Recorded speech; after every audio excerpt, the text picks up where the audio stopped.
Steele is an award-winning poet, author, public speaker, singer, and advocate for the blind. Diagnosed with retinitis pigmentosa in 2014, this genetic eye condition left Dave severely sight impaired. Together with his wife Amy, the family grappled with the difficult diagnosis as RP quickly left Steele an unemployed father of four.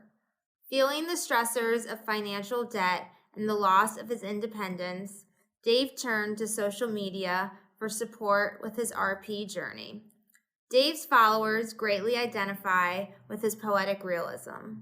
With over 700 poems and songs dealing with the fears and struggles associated with sight loss, Steele's work is helping to diminish many of the misconceptions associated with blindness.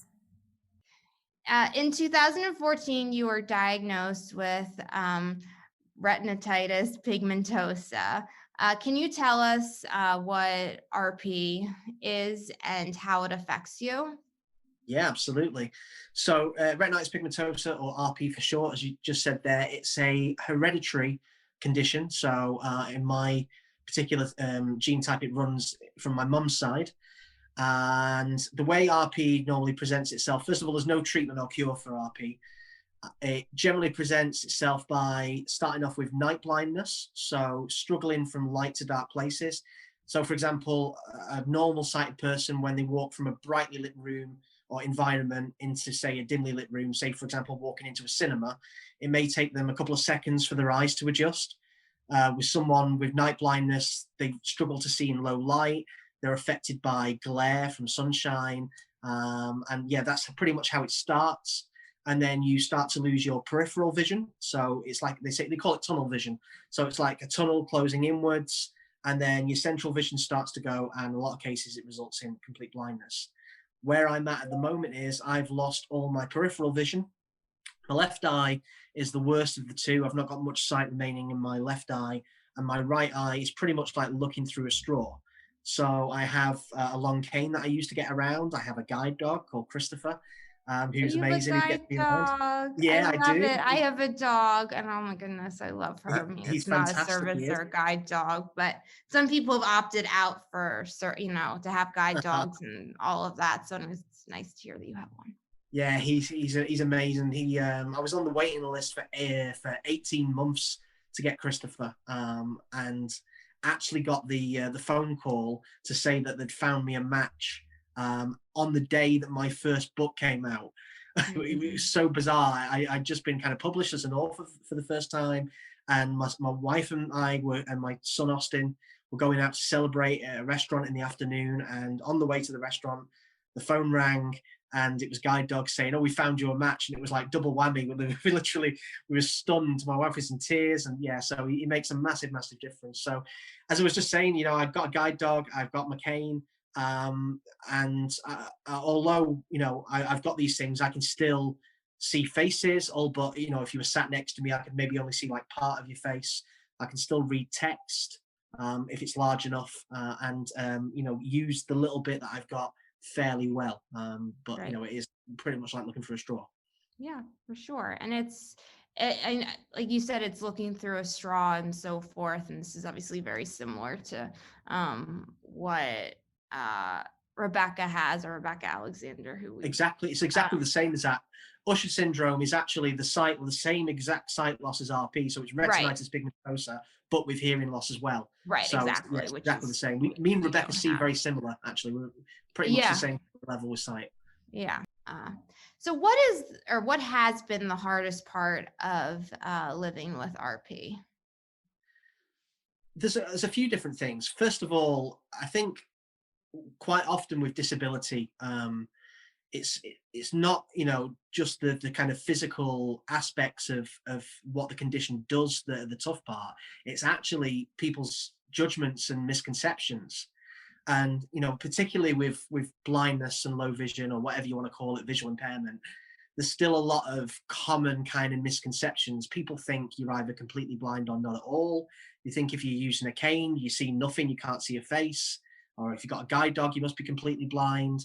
They think you have to look a certain way. A lot of us, people say to us all the time, "Oh, you don't look blind." It's like, well, you know, what does blindness look like? It's an Yeah. invisible disability. And actually 93% of people who are considered blind or have you know, sight loss actually have, like me, some kind of useful vision. It's only 7% that see absolutely nothing at all.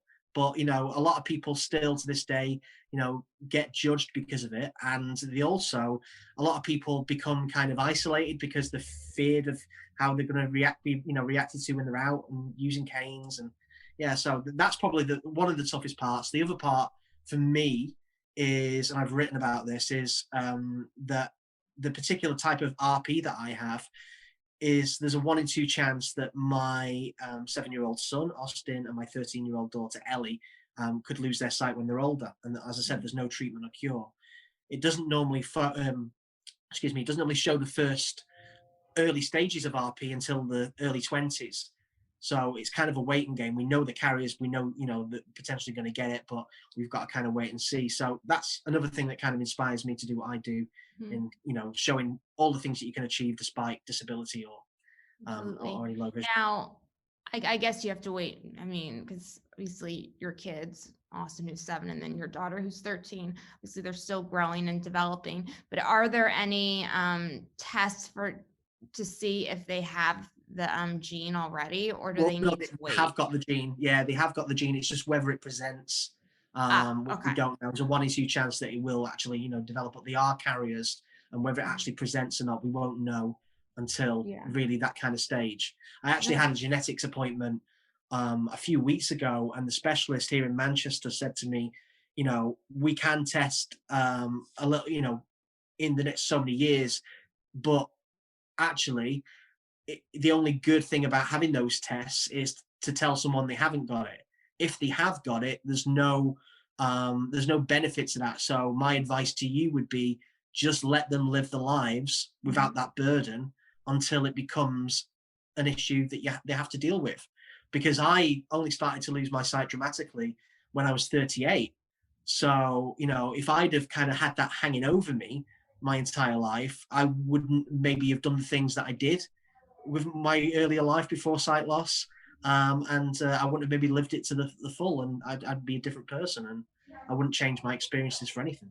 I talk about it in my poetry, but also, you know, them knowing that these kind of bad eye days, as I call them, are perfectly normal and natural, and that they don't last. Like anything in life, you know, we all have these down days where we feel anxious and are struggling, or maybe we're getting frustrated with, you know, any limitations that we have, and we take it out on ourselves.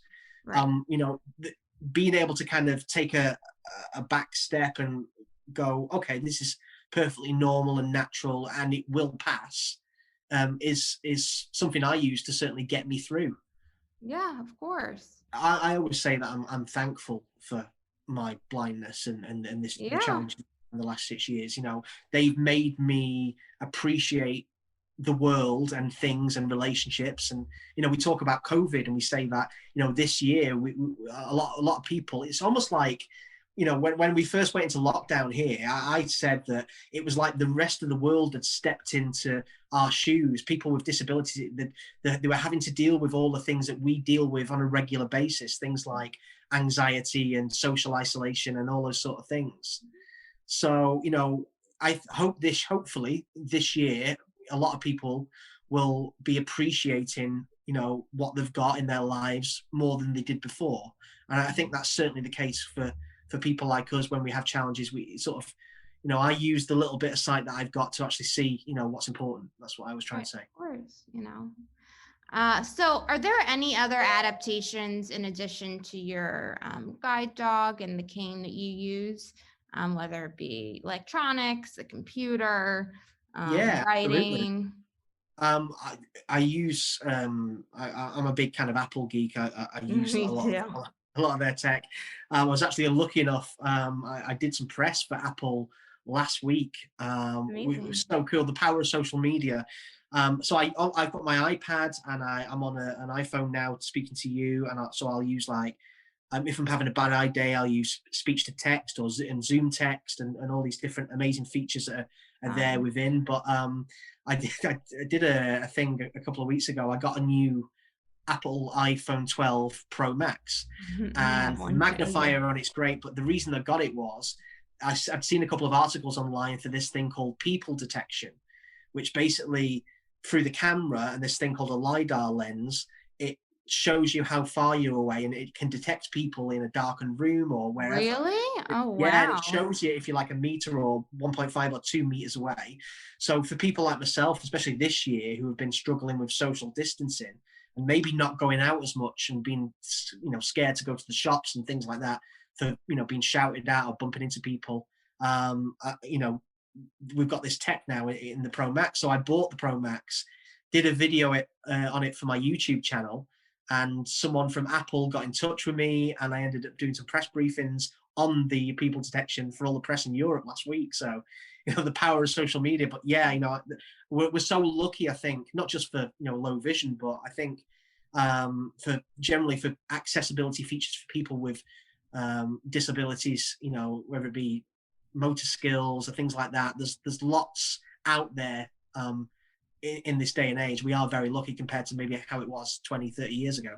Absolutely. And also, I think it's worthwhile to mention, which we did post on our Instagram feed, but Apple just, well, I won't say just launched, but it's up on their website now, or was, I guess, last week. Their whole, they Accessibility talk about page. their accessibility features. Yeah, absolutely. And I think Yeah. that's quite remarkable. I mean, Apple. Yeah, it's fantastic to see. I think companies are getting more kind of switched on.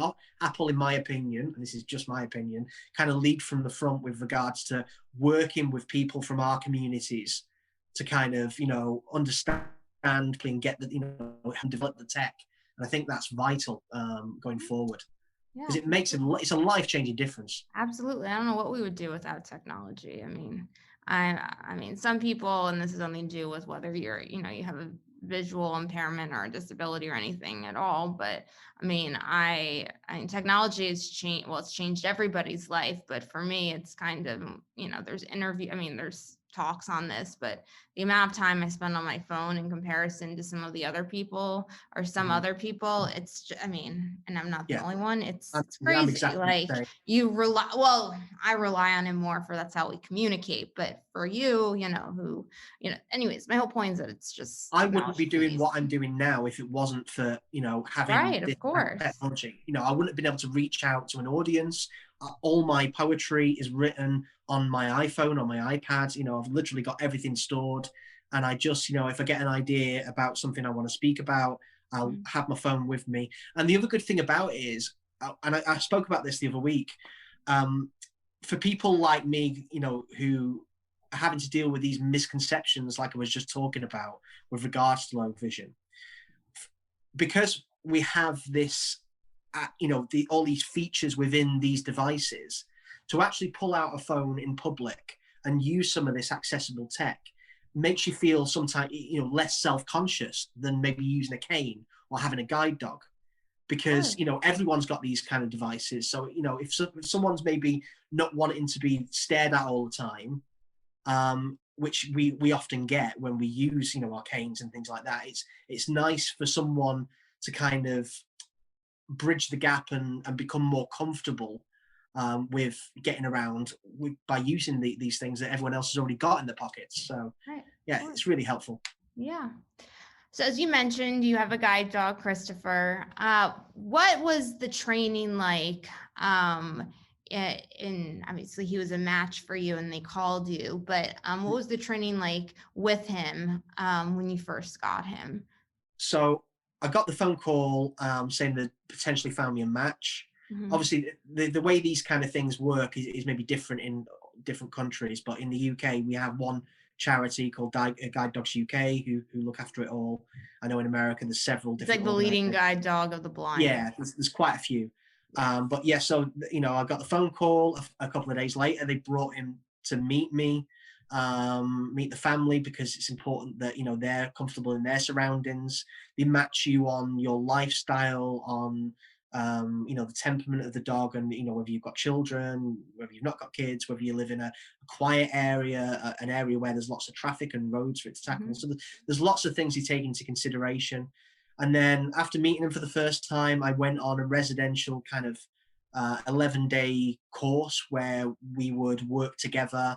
I'd learn all the different commands, and we would continue to sort of build our partnership.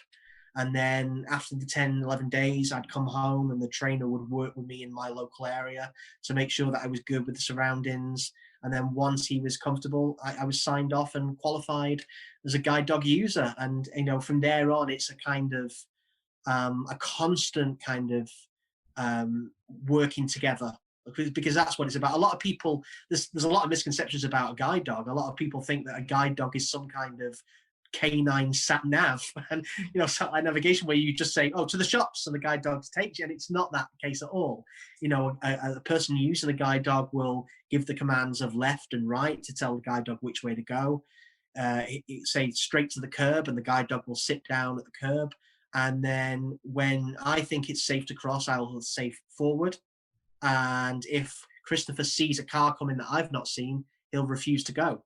And if it's clear, he'll go. And, it's a constant kind of teamwork.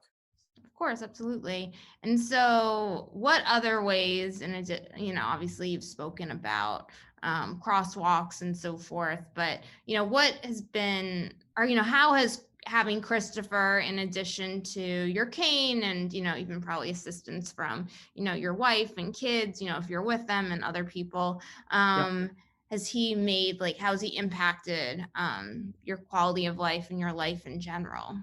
It's been different this year because he's not really worked this year because of the way things have been with the pandemic here and lockdown. It's been a really tough year. I had a phone call from Guide Dogs a couple of days ago, and until they can kind of get around and retrain, I'm not actually working him at the moment. But when I initially got Christopher and qualified with him, the thing that I can kind of compare it to, it's almost like passing your driving test again. Mm-hmm. That freedom, that first time when you get that set of keys in your hand, and for those people that drive, when you get out and hit the open road for the first time, that's what it felt like for me getting Christopher. I remember going out, one of the mornings when I got back from the training and I qualified, and going to the shop and feeling quite comfortable, going out on my own and not feeling as anxious as I would normally do. And it was such a life-changing thing. I've heard an analogy saying that a cane is a hazard detector, and a guide dog is a hazard avoider. And they really do kind of just take you around, and you put your trust in them, and it's an amazing thing. Yeah, no, absolutely. Okay, so now getting back to, I guess, life pre being diagnosed with RP. You were originally selling cars and you were singing and Mm-hmm. so forth. How, once you were diagnosed, did you come to the realization that you wanted to become a poet versus continuing, it wasn't like a decision that kind of right. What I made. Prompted you? Yeah, so what happened was I was diagnosed in April 2014. Where I was at in my life, I had a 6-month-old son with my Amy, who was my fiance at the time. I just proposed. Christmas Day in 2013, I proposed to Amy, and we'd set a date for New Year's Eve 2014. In the April of that year, we'd started the year off on a high. Everything was going well. We're looking forward to saving for our wedding and a new chapter in my life. I have 2 stepsons by Amy's previous marriage. I've got my 13-year-old daughter from a previous relationship who lives in Glasgow and in Scotland. And everything was good. And I went in for a routine eye test to make sure, my eyes were still good. I used to get myself checked every couple of years just to make sure everything was okay for driving and things like that. And they looked into the back of my eyes and saw that there'd been a dramatic change in the pigmentation. And they just said to me in that appointment, you need to stop driving straight away. We need to get you referred to a retinal specialist. I remember having to walk out of the eye doctor's office with my fiance Amy at the side, in the waiting area with our son in a car seat, and having to kind of break the news that, I was having to stop driving and everything was going to change. My employer let me go because I could no longer do test drives. I could no longer drive and do gigs. I could no longer drive and pick up my daughter from Scotland, which I used to do every month, to bring her down for the weekend, 3.5 hours each way. And it was really tough. You know, we applied for support through the benefit system here in the UK. There was a 9-month waiting list for that. It was like, to get through the actual process, we fell into debt. We couldn't afford the rent on the house we were staying in. We tried to get support at every different avenue, and just like, we were getting nowhere. And all the while, I was struggling with anxiety, not just because my vision was declining rapidly, but also, you know, anxiety and depression for the financial pressure that I was putting on my family. And where it all changed for me was kind of like a eureka moment. I got advised by my sister, who also has RP, to go into some of these support groups online on Facebook and start speaking to other people who were going through the same thing. And I started speaking to people that was helping. I got invited to a physical kind of support group here in the UK, in a place called Newcastle, for people with RP and with Usher syndrome, so deafblind as well. And when they heard that I was a singer, they said to me, you know, would you come and sing some songs for us? Would you be the entertainment for the support group? And I immediately said yes, because singing and being on stage was my comfort zone.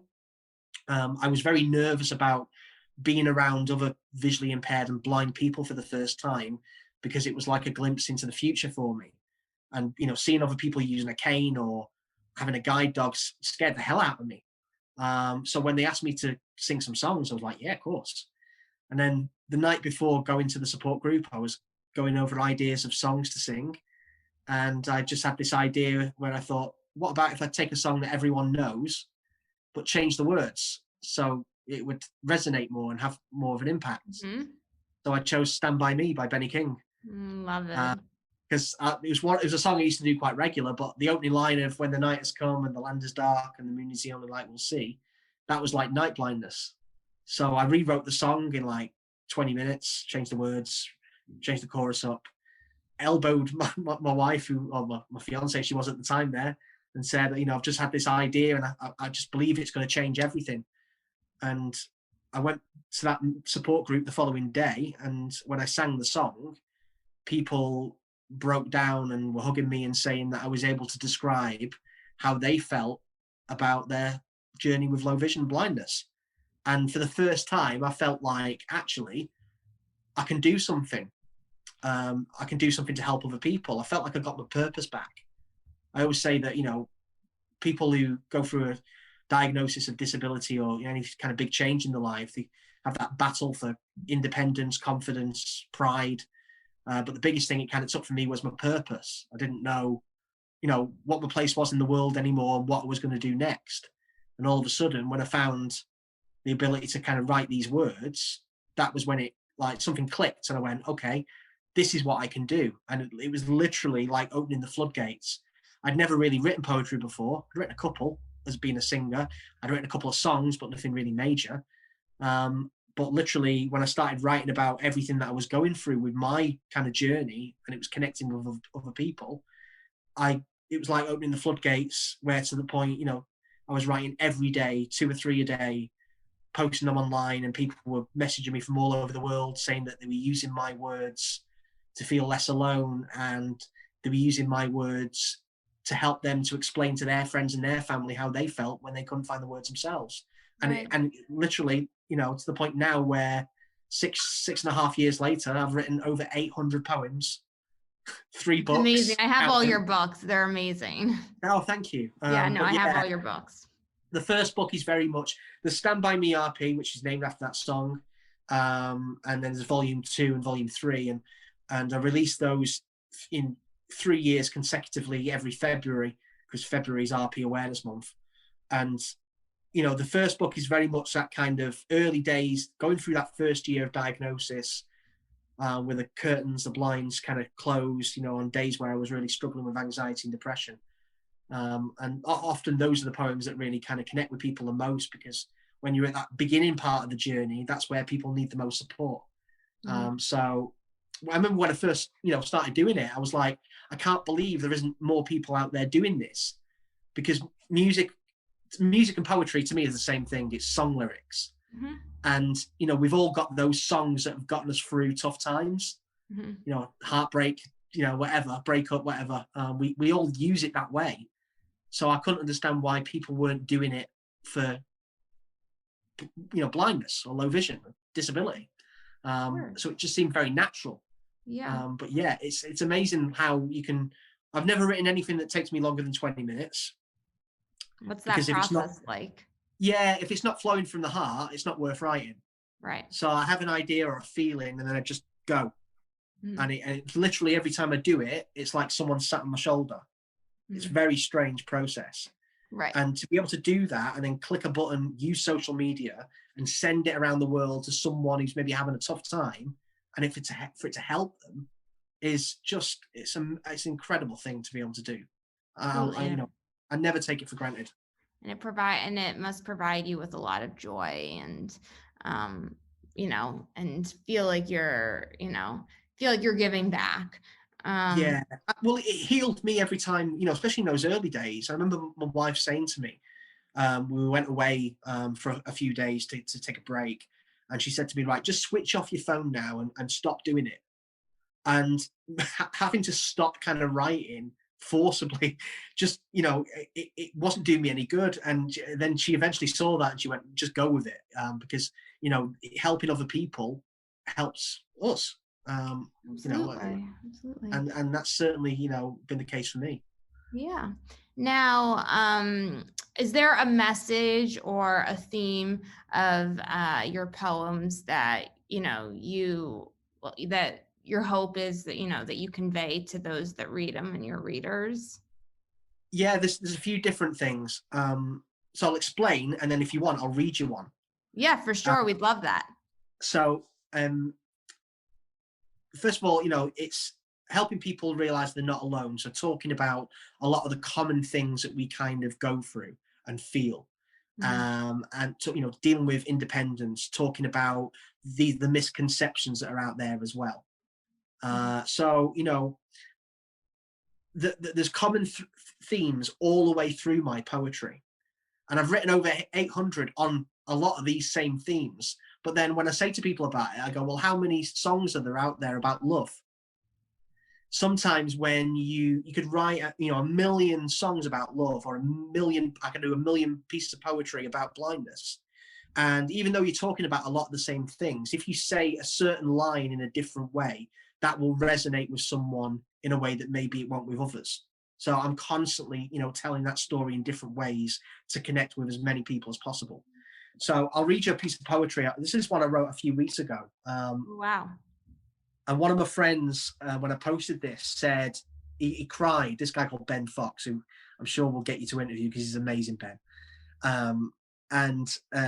When I initially wrote this, he cried and he said, that is the best poem I've ever heard about low vision. It says it all. And it's called Blind Perceptions. And I'll read it to you now. It goes like this. I know there's strength inside of you, though all you feel is numb. Don't be afraid as eyesight fades for what is still to come. You will adjust. In these words, trust. We share these tunneled eyes. A mix of strength and anxiousness. The same in me applies. My shins are full of bruises and my confidence misplaced.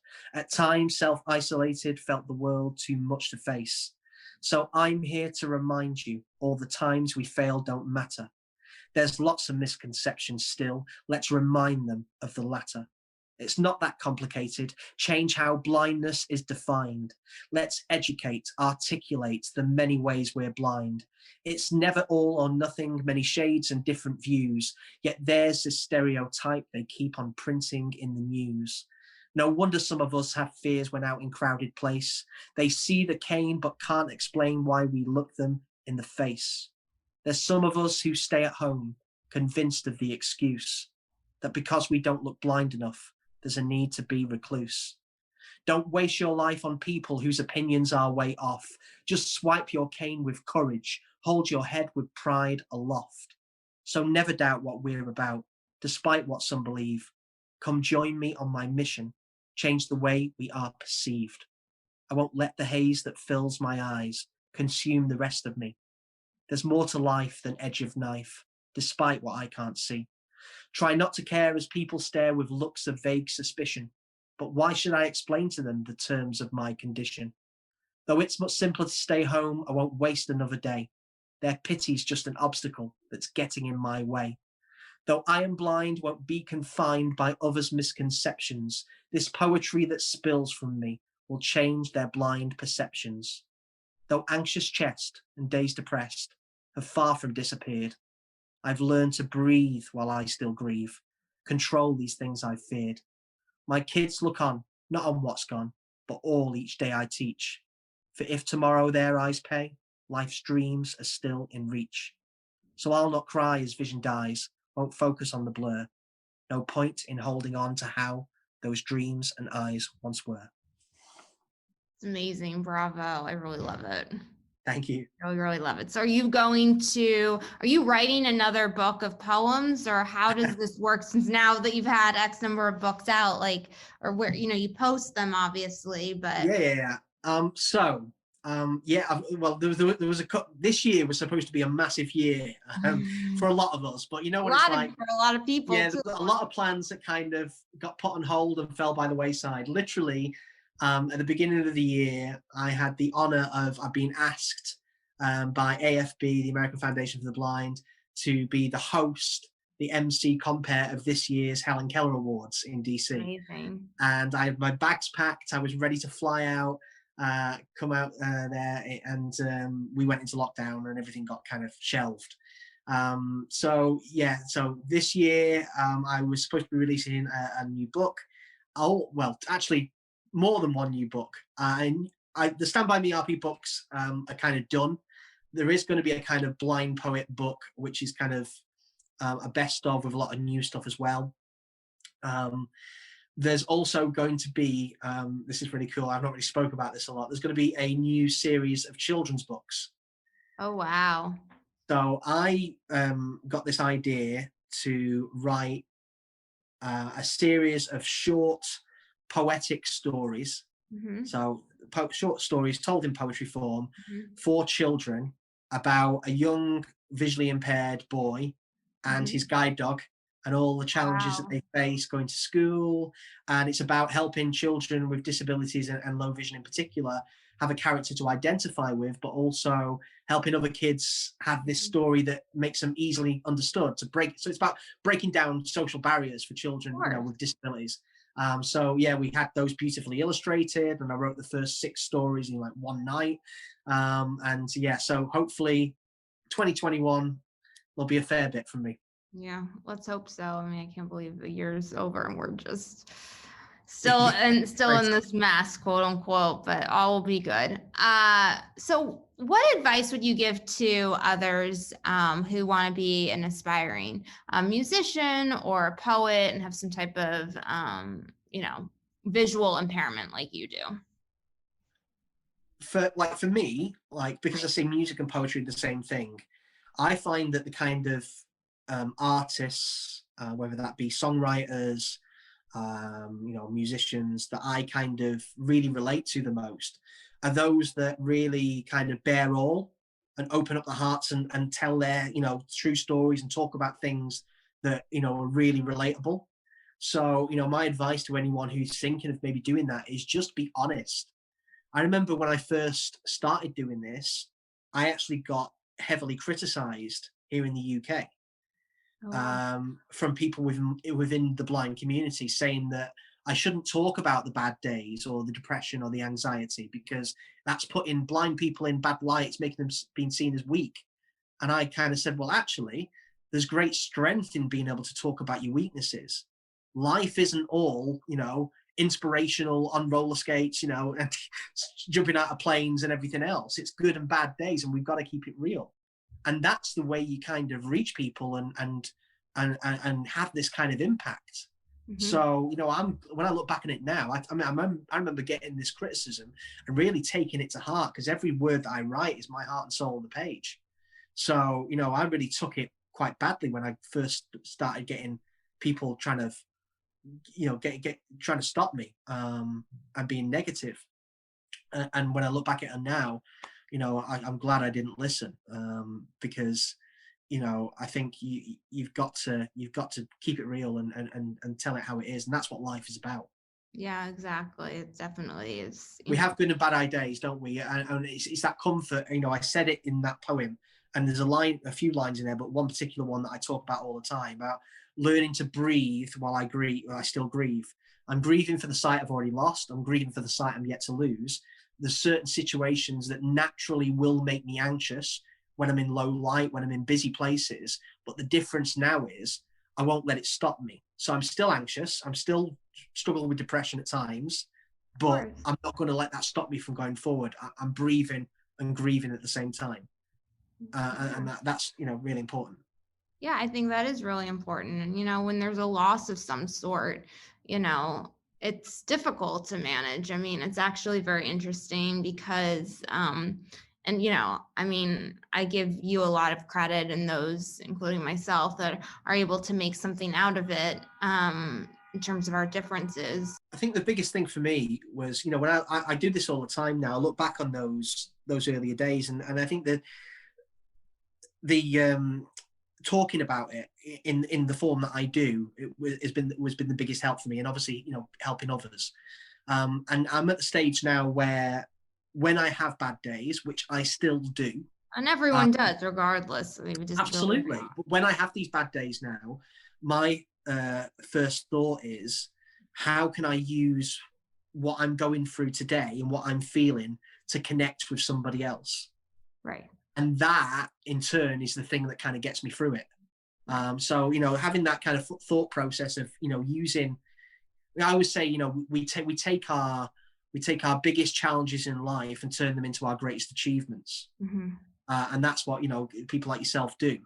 Mm-hmm. And often we do it because with the way the world is set up and all these kind of lack of education and misconceptions that are out there with regarding, different conditions and disability in general, sometimes people like ourselves have to kind of forge our own path, because, we're not getting to where we need to get because of the way the world is. So we have to change our world and use what is passionate for us and what drives us. Absolutely. This has been wonderful. You're an amazing person. So are you. Thank you. Oh, well, thank you. But no, just what you're doing and all the poems and, just where you've come from, obviously when you were diagnosed to now is quite remarkable. And you're just going to continue to do amazing things.